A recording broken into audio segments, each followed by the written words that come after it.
He was mocked as a fraud, dismissed as a village dreamer by Western analysts, and even threatened with legal action by a European auto lobby that called his prototype a danger to intellectual property.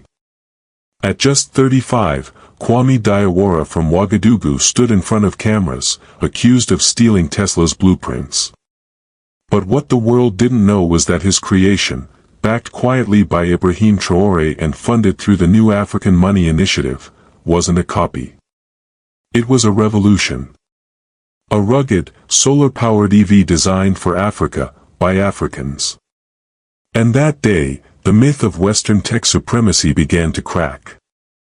If you believe that even a small nation can stand tall against great power. If you believe that Africa deserves to write its own destiny. If you see the unyielding fire in Captain Traoré's eyes. Then like the video and subscribe to the channel, not just to support, but to stand with us. Stand with a wave of awakening, a wave of pride, of the new African spirit. This is not just the story of Burkina Faso. This is a call to all who still believe in justice, freedom, and honor. Together, we won't just witness history, we will write it. When Kwame Diawara first revealed his solar-powered electric vehicle, he wasn't met with applause, he was met with accusation.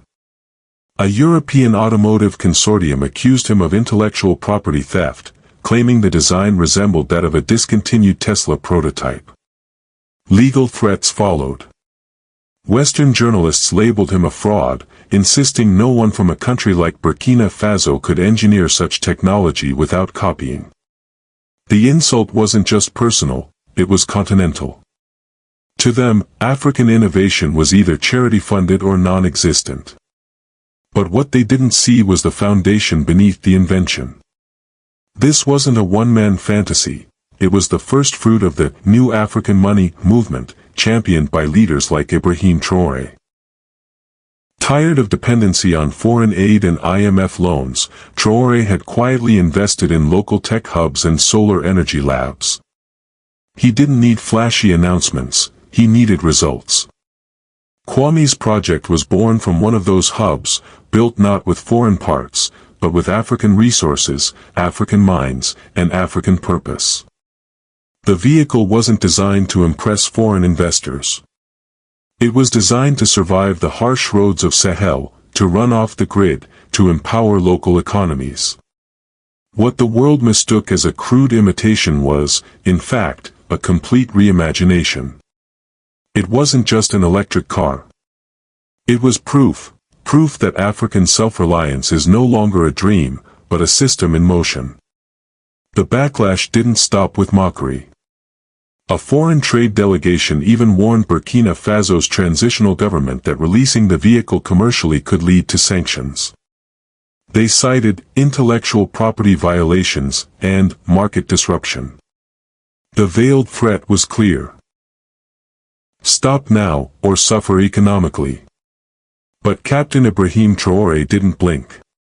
In private meetings, he reassured his ministers that this wasn't just about a car, it was about sovereignty.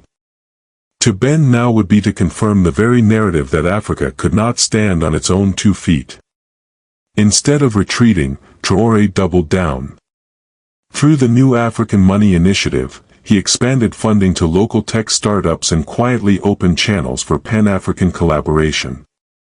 He didn't invite foreign consultants.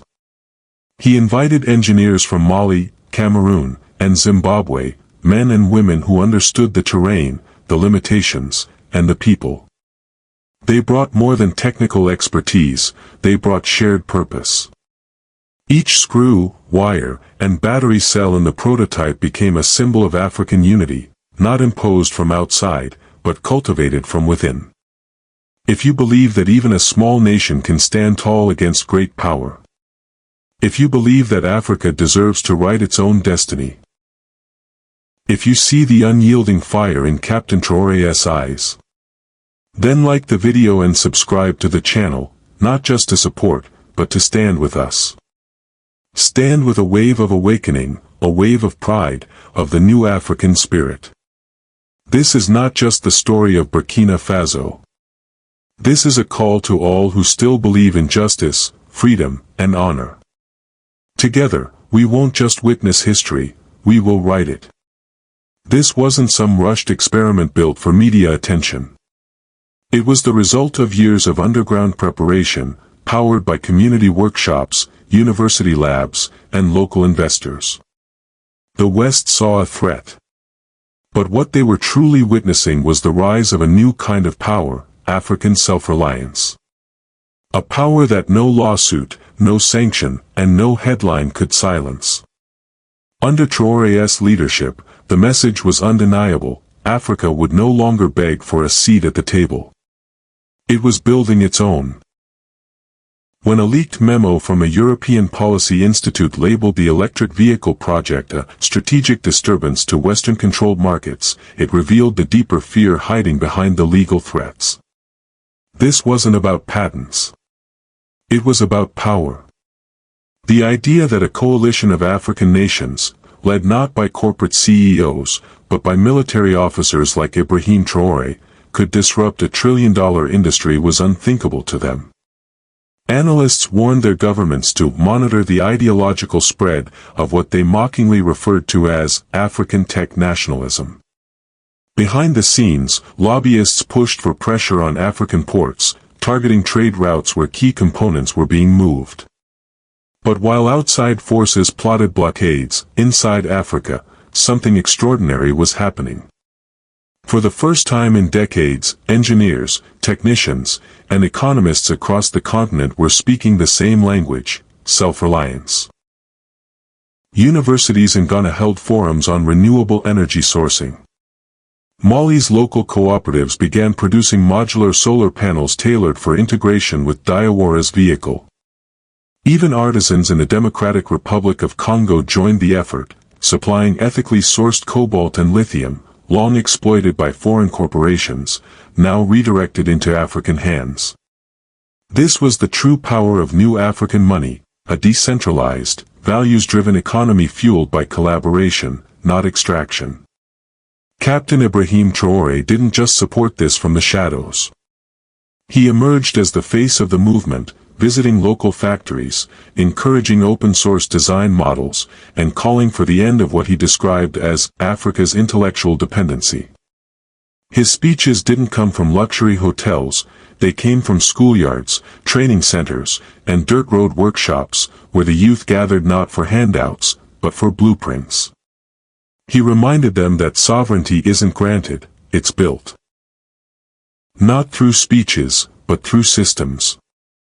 The narrative flipped. What had started as a misunderstood invention accused of plagiarism became a unifying symbol of African resistance and pride.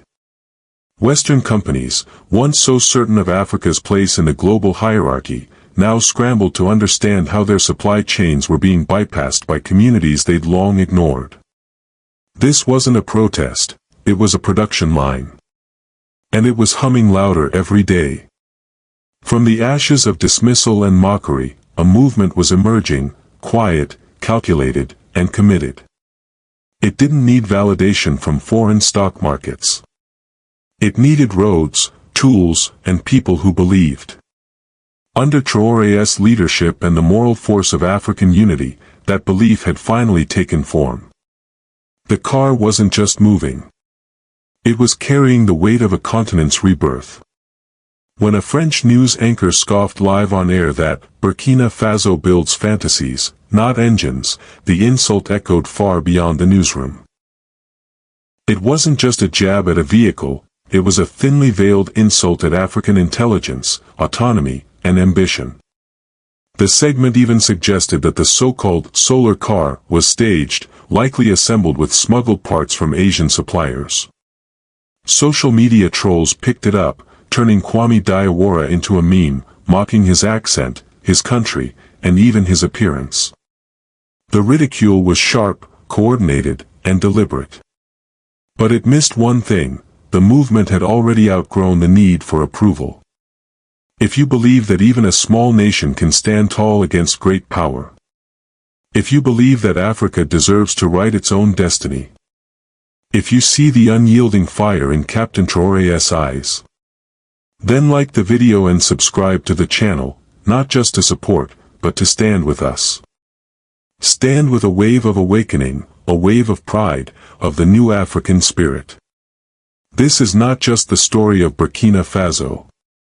This is a call to all who still believe in justice, freedom, and honor. Together, we won't just witness history, we will write it. Far from the noise of Western media, the project deepened its roots.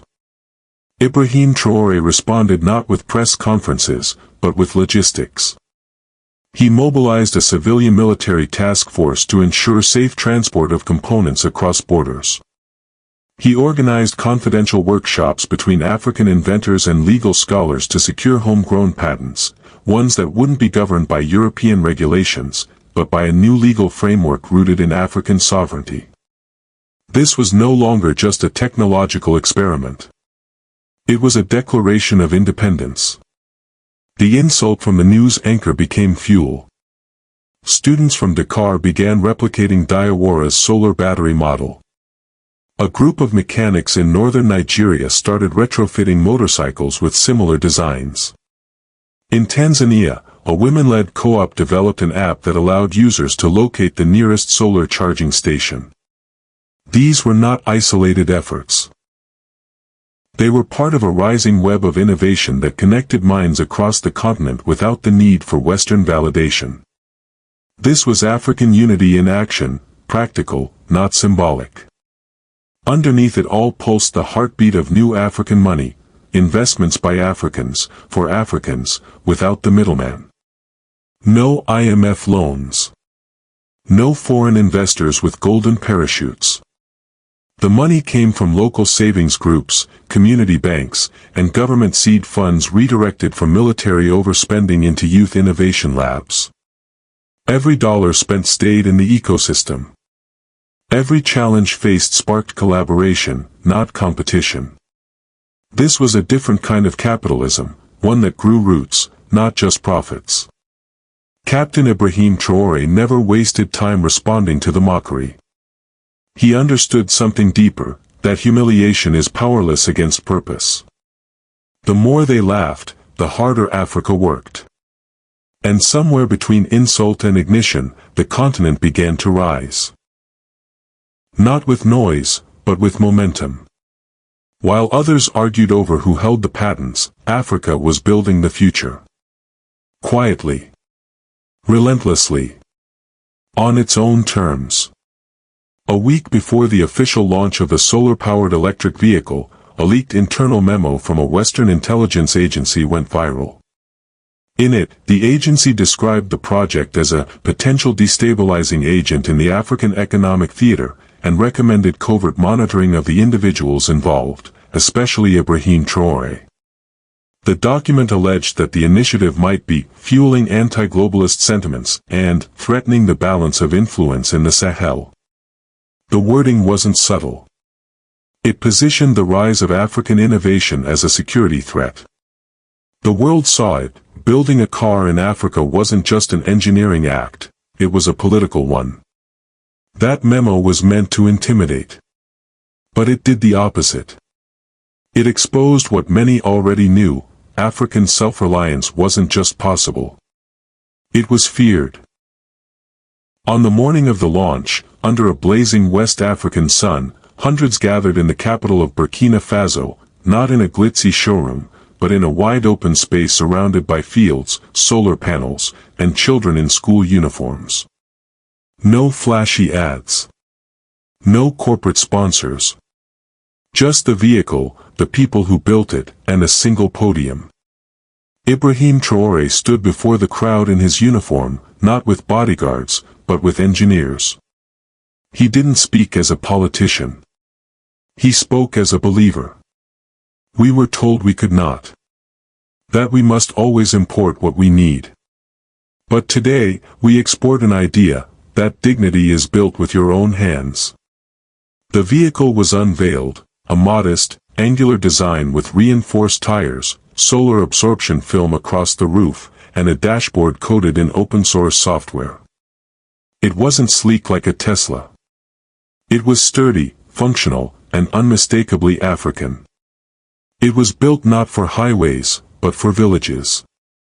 Not for luxury, but for liberation. When Kwame Traoré turned the ignition, the vehicle hummed to life on pure solar charge. It drove for nearly 90 minutes around the track, then off-road into a nearby field, navigating rough terrain with ease. There were no fireworks, no stunts. Just performance. Western journalists present at the event appeared stunned. They had come expecting a showpiece, something that would buckle under pressure. Instead, they witnessed quiet efficiency. Interviews quickly shifted from skepticism to curiosity. A German engineer on site admitted off-record, "If this thing scales, the industry will have to pay attention." But the power of the moment didn't come from the vehicle alone. It came from what surrounded it: dozens of booths showcasing African-made battery components, solar inverters, coding software, and even children's robotics projects. It wasn't just a car. It was a movement. A living ecosystem that embodied new African money.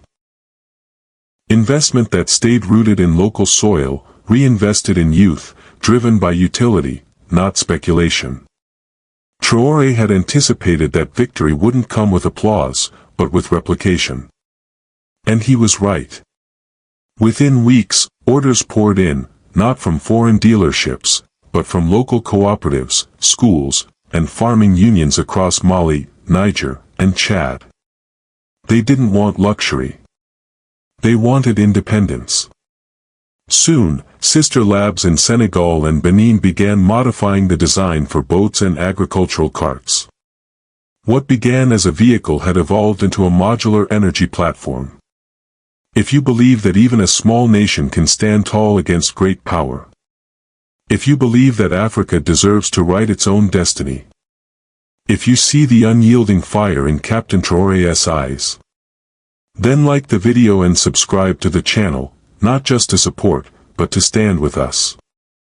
Stand with a wave of awakening, a wave of pride, of the new African spirit. This is not just the story of Burkina Faso. This is a call to all who still believe in justice, freedom, and honor. Together, we won't just witness history, we will write it. International observers tried to discredit the wave. Some claimed the vehicles couldn't meet global safety standards. Others warned of regional instability if African nations reduced reliance on imported fuel and cars. But the critiques rang hollow. Because the truth was undeniable, Africa was building something that no foreign blueprint had predicted. Traoré responded with policy, not protest. He introduced a new licensing model for African engineers, one that recognized informal training, fieldwork, and community knowledge. No more waiting for foreign degrees to certify local brilliance. He proposed a sovereign patent system, hosted across African cloud servers, immune to Western jurisdiction. And with the help of local lawyers and international allies, he launched the Pan-African Innovation Charter, ensuring that no invention born from African soil would be silenced or stolen again. One of the most remarkable scenes took place 2 months after the launch.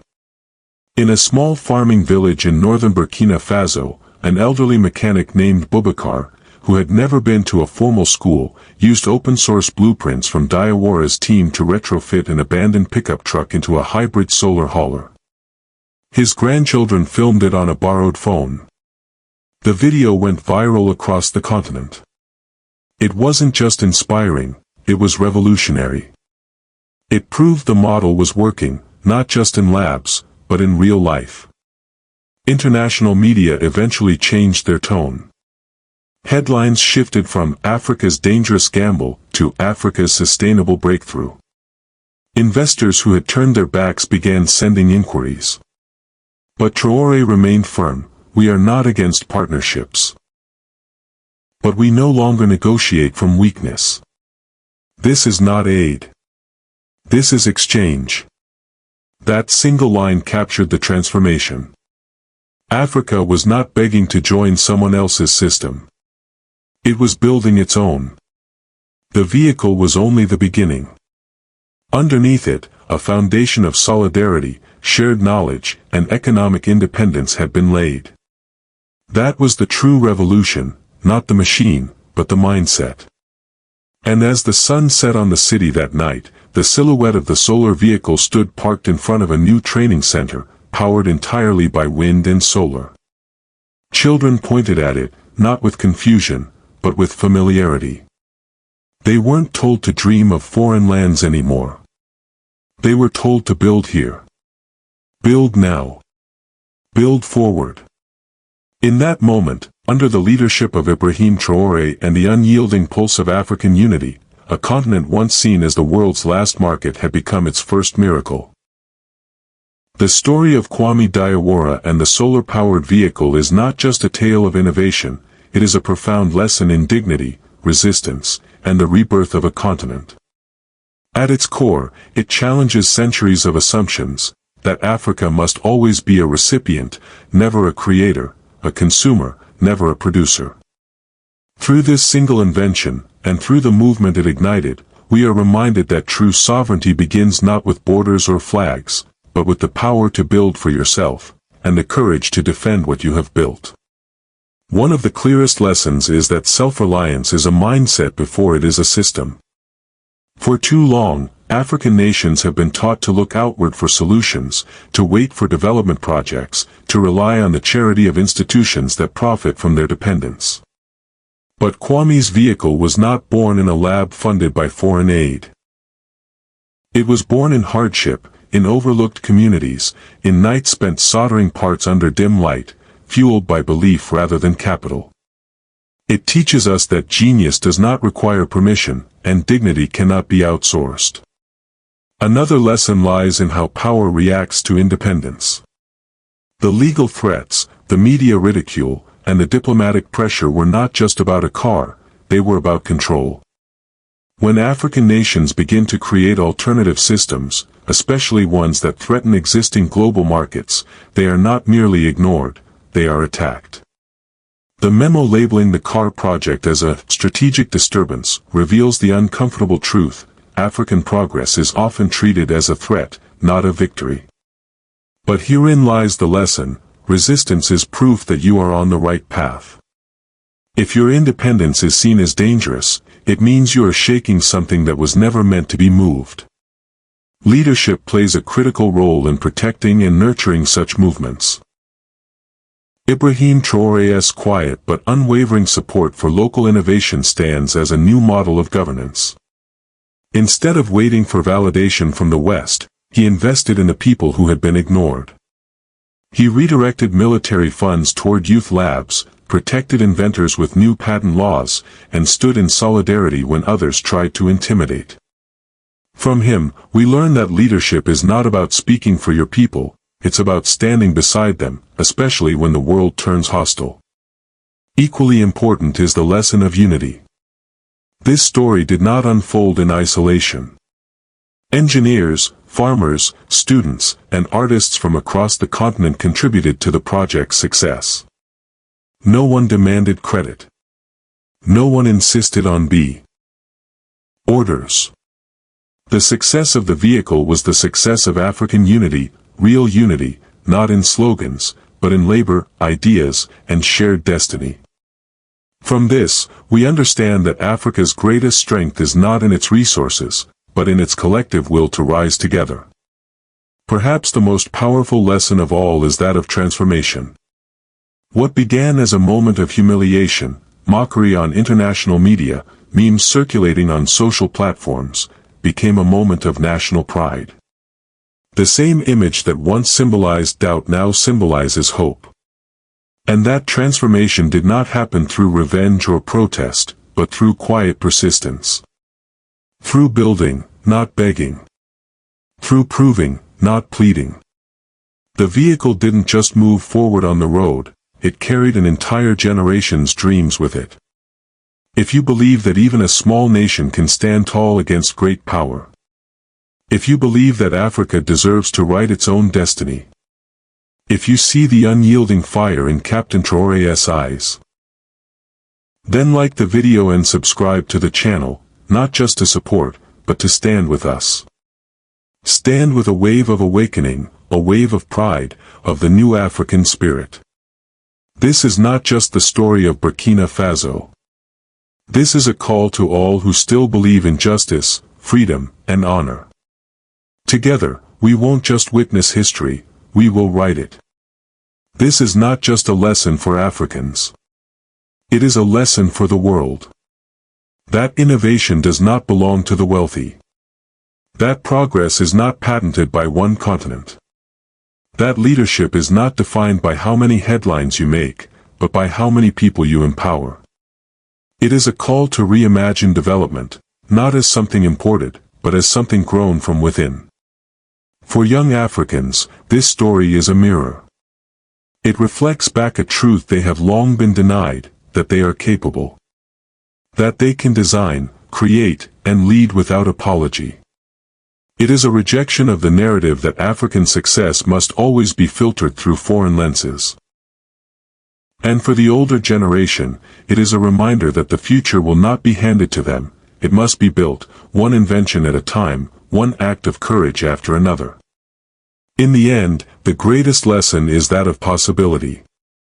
Not in the abstract, but in the real, tangible proof that what seemed impossible is now in motion. The roads may still be dusty, the funds limited, the critics loud, but the engine is running. Africa is moving. And it's not waiting for anyone's permission. People across the continent, and far beyond it, watched the launch of the solar-powered vehicle with a mix of disbelief and pride. For many, it wasn't just about the car. It was about what it represented, the idea that Africa could finally break free from cycles of dependence and write its own future. In villages, cities, and diaspora communities around the world, people flooded social media and message boards with raw, emotional reactions. One viewer from Kenya wrote, "For the first time in my life, I cried watching a car.